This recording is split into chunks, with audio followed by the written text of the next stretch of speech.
Hi, hello, and welcome back to Cardinal Territory. Longtime viewers and listeners know this about the podcast. This show is a pro Michael McGreevy show, so I thought, why not live up to our hype, to our reputation, and indeed bring him in. Mike McGreevy is our player interview guest of the week.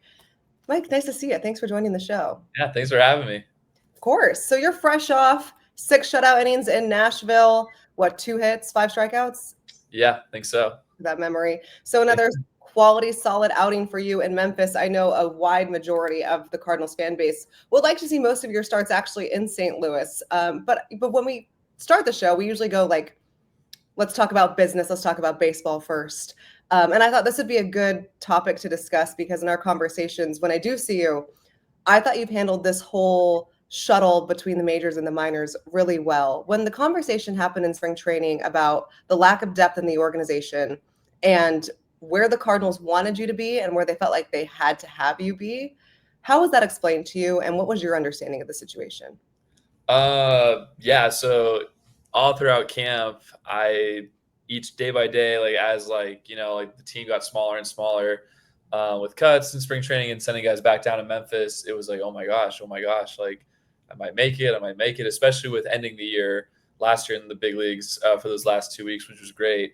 It felt like a possibility, but then when, like you're the last guy, you can go either way, and then they bring you to the office, and you're like, hey, like any other year, any other circumstances, you would make this team. You deserve to make this team, but like we need you down in Memphis, like to provide a little bit of depth.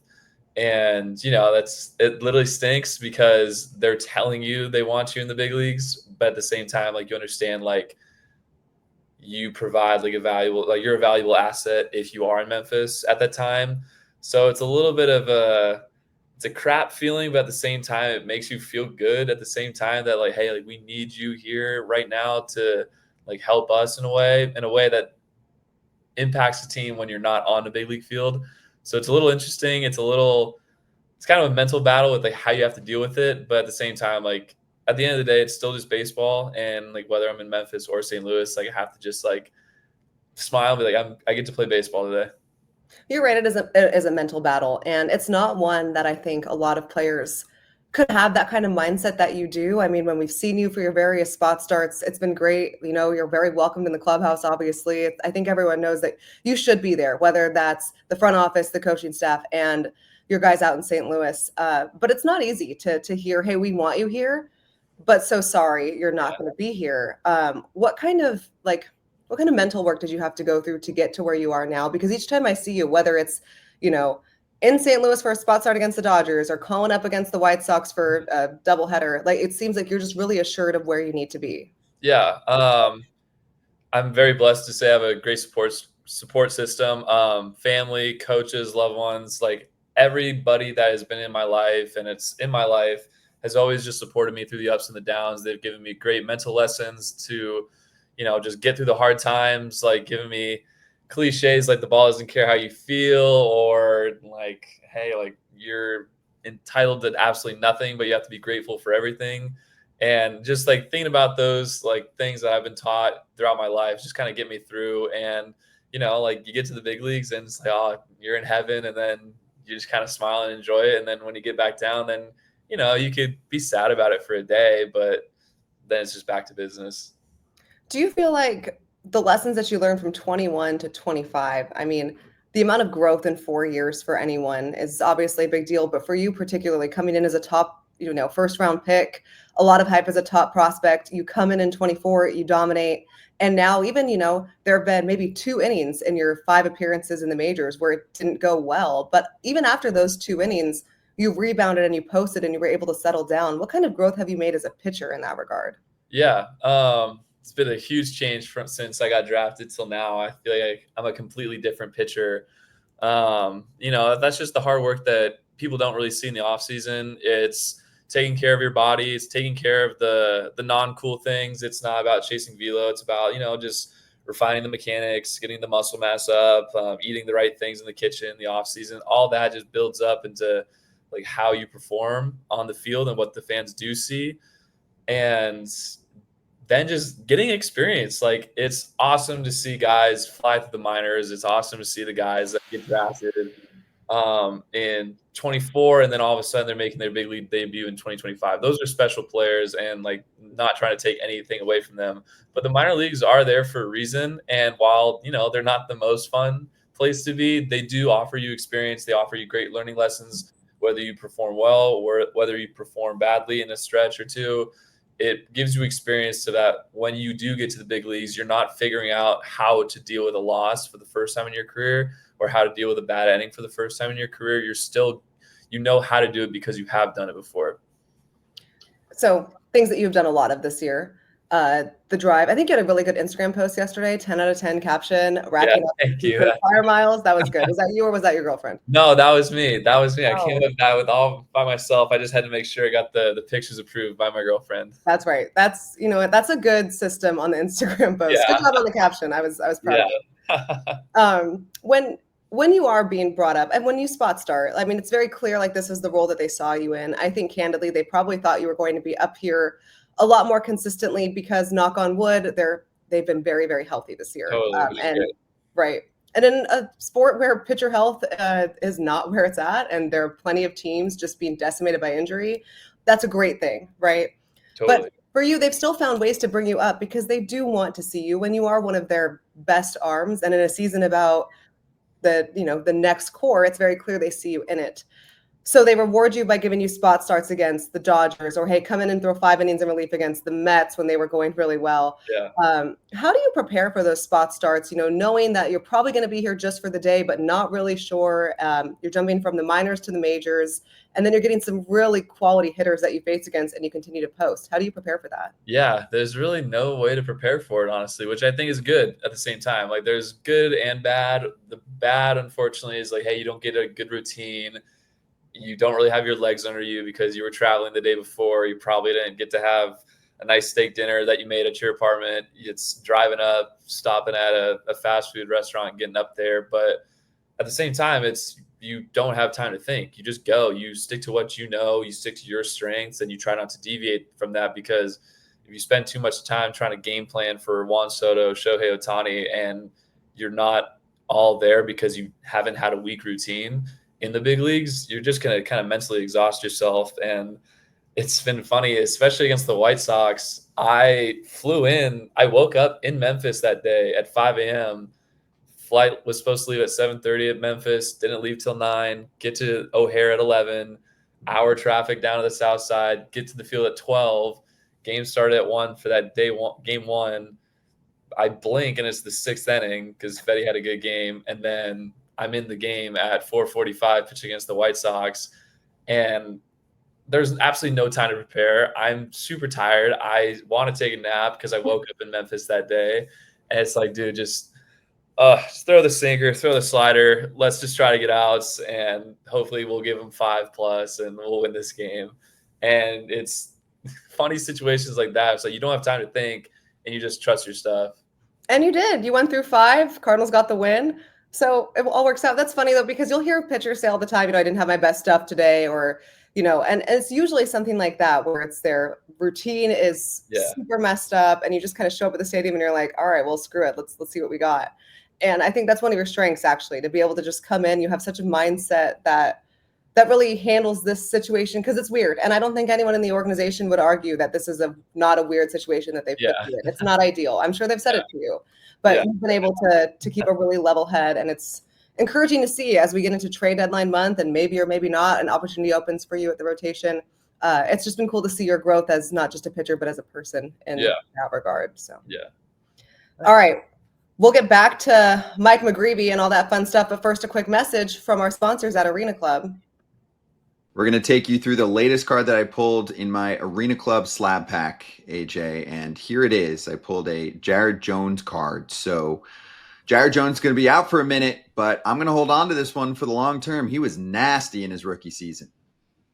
Agreed. This is a great card to pull. It's going to go up in value once he comes back, because this guy dealt in his rookie season, gets punch outs, he gives the innings. Once he's back, Scott, you're in it for the long term. Don't give up on Jared Jones or this card you got from Arena Club. Yep, there it is. That's how you pull a slab pack card. It's very cool. It's all fancy and digital. You can get it sent to you physically. And if you want to sell it right back to Arena Club, you can do that with their buyback option right away, or you can hold it right now. You can get 20% off your first slab pack or card purchase. Just go to arenaclub.com/FOUL. Use code FOUL. We've been talking about Arena Club all season long because they dominate the hobby. If you buy, sell, trade, collect, go for it.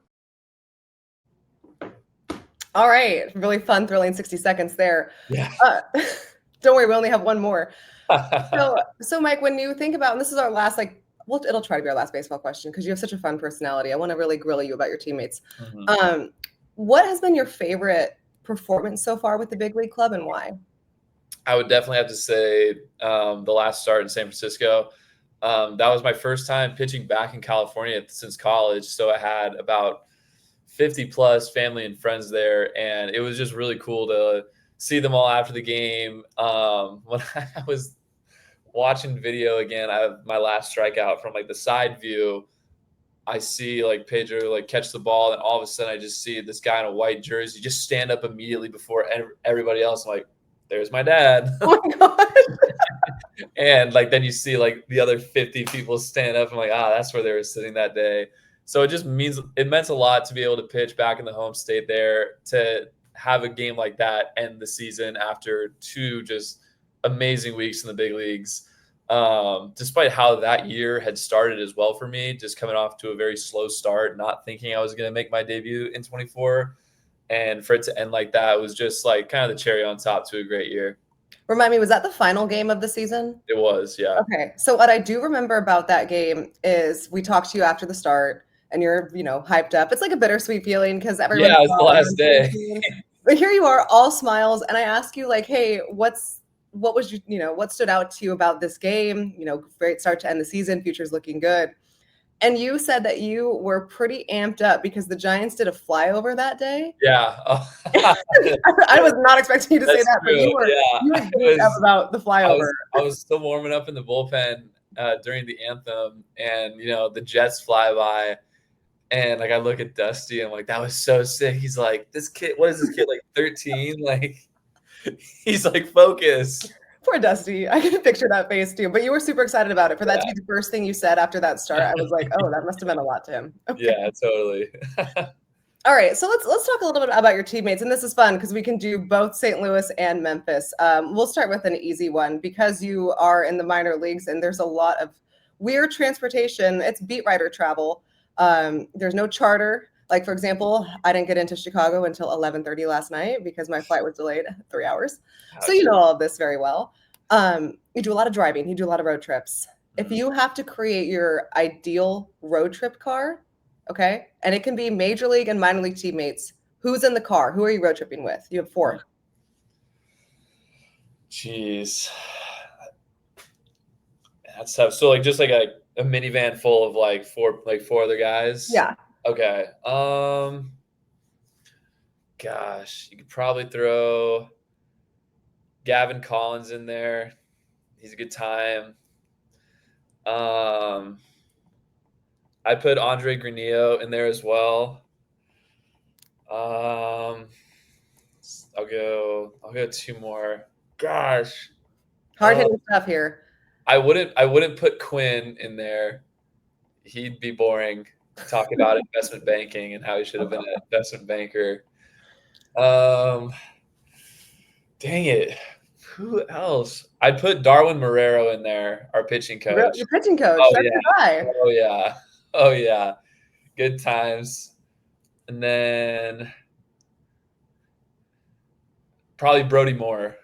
Okay. Yeah. But then if I put Brody Moore in there, I also have to put Jimmy Crooks in there as well. So maybe it'll just be a player only. I'll kick Darwin out. I'll go Jimmy Crooks and Brody Moore as well. You can have Darwin drive. I think. Yeah, exactly. Okay, perfect. So a funny story about Andre Granillo. We saw him make his debut in Milwaukee. I love debuts. I think I get so emotional. But I'm like trying to be a professional, like don't cry for these guys. But inside I'm like crying of happiness. And he was just a media delight. It was so pure, the emotion. He almost basically started tearing up before like talking about it again. And I was like, you're going to start a chain reaction here. But he did mention that you guys are usually roommates, correct? Yeah, for the most part. Sometimes just with how the room situation works, Right. out, who's up and who's not. Like, but yeah, I've been roommates with Andre plenty of times in our minor league career. Okay, so correct me if I'm wrong. When you got your call up, he was your roommate, correct? Connor Thomas. Connor Okay, Thomas just kidding. was. Yeah. Andre was my first road roommate in low A. So like because he played in the Cape, like straight from the draft, they put him in Palm Beach immediately. I was like 3 weeks after the draft, they build me up a little bit, and then I get put in low A. And so in Fort Myers and Dunedin, Andre Granillo is my first minor league baseball road roommate. And Got so it. then for me to be in the room when he got the call from BJ, I was like, no way, this is so cool. That's what it was. I knew there was like a starting moment for you, but you got to hear the call when. Yeah, and literally an hour and a half before, I'm like, geez, man, like we're talking about like, you know, what the future might hold, how he's pitching. I'm like, dude, like you're pitching great. Like, dude, I want to be surprised if you get called up soon, man. Like you deserve it. And we had a day game, so I'd take a nap like before I was gonna get some dinner later. And then so I'm kind of in and out of sleep, and all of a sudden I just hear, hey BJ. I'm like, oh my God, like, oh my God. And like he like looks at me like, what? I'm like, it's literally the call. It's the call. Like, and then he's like, what? What? You're kidding. You're kidding. And so then I'm like, oh my gosh. I start freaking out. That's awesome. That's great. Because he was telling that story in Milwaukee, and he was also mentioned that he saw a number from Memphis. So he Yeah. didn't have BJ's number saved. He was like, well, I think this is it. He should not have outed himself like that. I know. He needs more media training. Yeah, But you were like that too. You were Little like that in 21. I was like that? Yeah, you were. I remember our first, we were on the field, and you were great. You still are great. You still are like a top I 3 know. media guy in the clubhouse, but you're more polished now. I was 21. No, you're still authentic. This is what I really like about getting to know players, because I can imagine it's really hard to, all these cameras are on, especially after a start that doesn't go well. Oh yeah. You turn around, cameras in your face, all these people like crowding your locker, especially in St. Louis. There are a ton of like hoverers around there. And you're just like, okay. But you always do such a good job of just talking and being and communicating and just being authentic. Does that come naturally to you? I like to think so. My dad, when I was younger, he'd always be like, he always pretended to be like an interviewer, like a reporter, like Michael McGreevy, you went 2 for 3 in your little league game today. How'd you feel? So like we'd do a little fun, like, well, Dad, I really saw that ball away, and like, so just stuff like that, I guess, kind of trains you a little bit. But hearing all the cliches from movies like Bull Durham and stuff like that, like you try to sprinkle those in as much as you can as well, and just like the people that get it, like, oh, I get it. Miles Michaelis one time, he does this every now and then, he plays little games, but he did an entire post-game scrum with just cliches, and I was like, are you kidding me right now? Are you serious? Yeah. That's pretty good. Those guys are fun. Do you have a favorite veteran in the St. Louis clubhouse? You could say all of them. I feel if I don't touch on all of them, they're gonna, next time I see them, they're like, oh, no love for me. But That's true. I think in my minor league career, unfortunately, because I've seen Steve the most, and with him rehabbing the last couple of years, and thankfully he's up there being healthy now and doing great. I really like talking with Steve a whole bunch. He's always been super supportive, always just watching my bullpens. He stays to watch my games sometimes when he was rehabbing, and we're all like, dude, go home. Like, you don't need to be here. And he just watched all of us. I texted him the other day after his 10 years and stuff, and immediately got back to me. It's just guys like that are special. And like, it's guys like that make an impact on you, like starting out in your career, and to see how they've had success and they like kind of give it right back to you. Like, it's just awesome to see. That's awesome. Matt's is one of the good ones. You have a great clubhouse. I haven't gone to Memphis at all this year, but both St. Louis and down there, just a bunch of good guys. It's fun to be around you all. And it's just fun to just see how the careers prosper. I think this year, specifically, watching guys like Palante and Libby, they're both on the show together. They actually did a really good job. I was so proud. To see where you all started, because 21 was my first year in the organization. And to get to know you all as you advance through your careers, to see the success that Libby's having as a starter, to see Palante start to figure things out as well, and to know that you're next in line. Like, that's really cool, I think, from my perspective.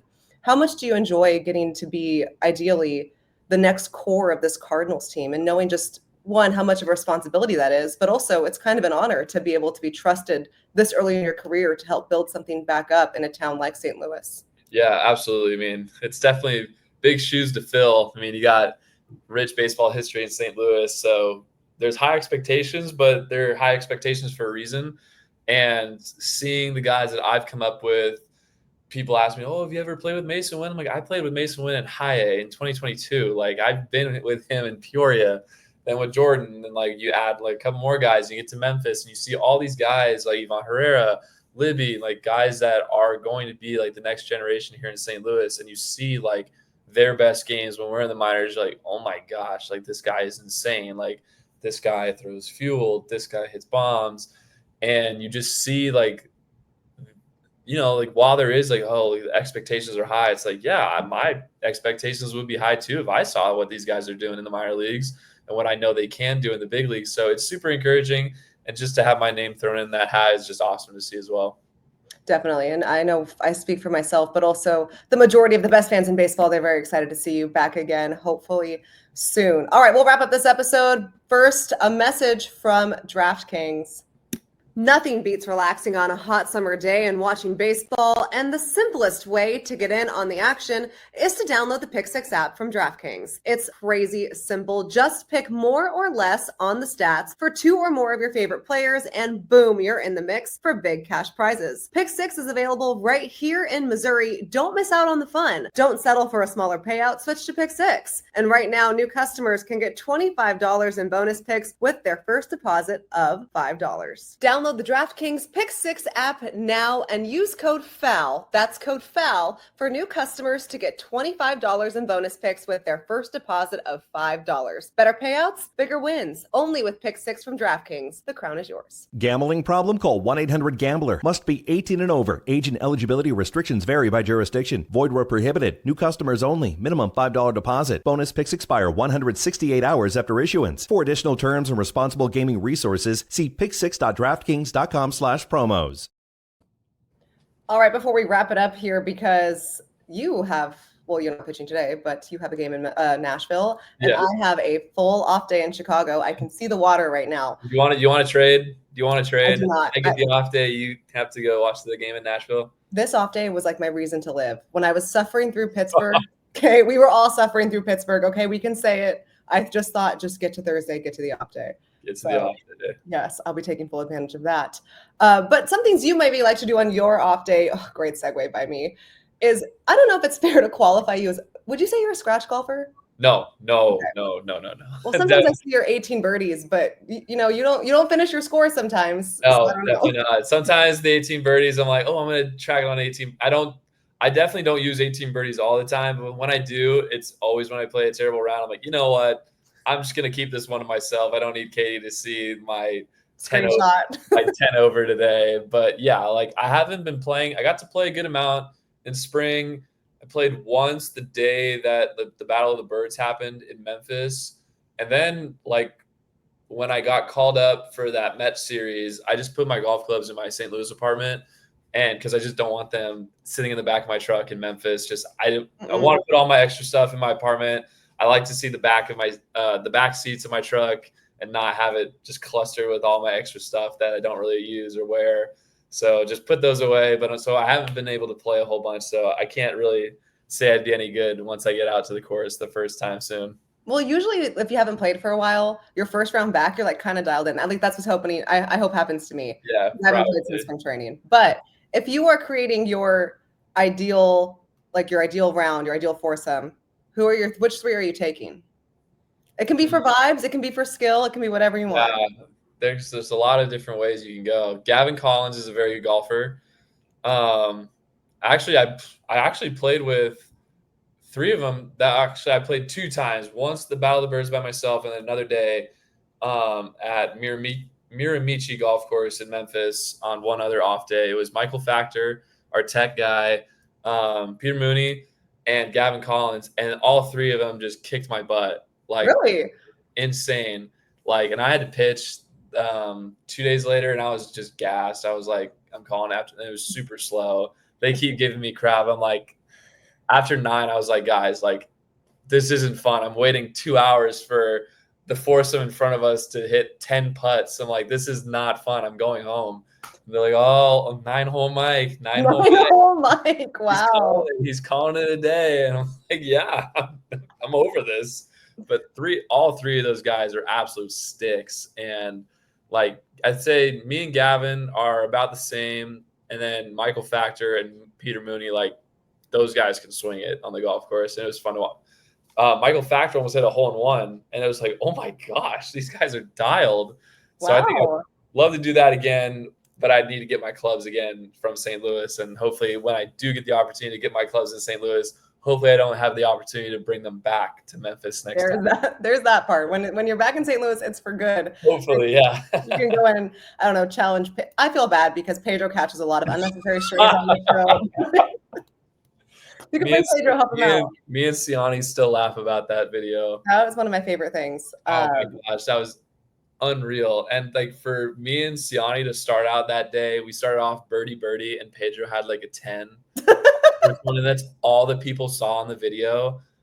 And Pedro actually turned it up like at the next couple holes. They just never used the footage. No, why would they? I think he went like bogey, par after the 10 that he had on the first hole. So me and Siani are just like, dude, like they didn't dirty you. You had one opportunity, Pedro, and you stunk. That is incredible. Poor Pedro. It's gonna be all right though. He's gonna bounce back. He gets paid to catch and hit. He doesn't need to hit the golf ball. Right. That's an off-season thing for sure. Exactly. All right. Mike McGreevy, thank you so much for doing this. I know that you are a Cardinals fan delight, and I really appreciate you taking time out of your schedule to come on the show. Hopefully the next time we talk, you're back in St. Louis. We'll keep our fingers crossed for that. Is there anything you would like to say to our loyal listeners here at Cardinal Territory? Oh, can't wait to see you guys next time I'm up. Awesome. Yeah, it'll be great. Hopefully, again, sooner rather than later. All right, Bernie and I are back. Ideally Sunday. Apparently it's Sunday Night Baseball. Goes to show you guys, again, I'm only focused on the off day. We'll get to the Cubs series on Friday morning. So ideally Sunday night, maybe Monday morning. We'll see. But we will have an episode recapping the Cubs series that hopefully goes a lot better than whatever we just watched in Pittsburgh. For Michael McGreevy, I'm Katie Wu. This was Cardinal Territory. Thank you so much for watching.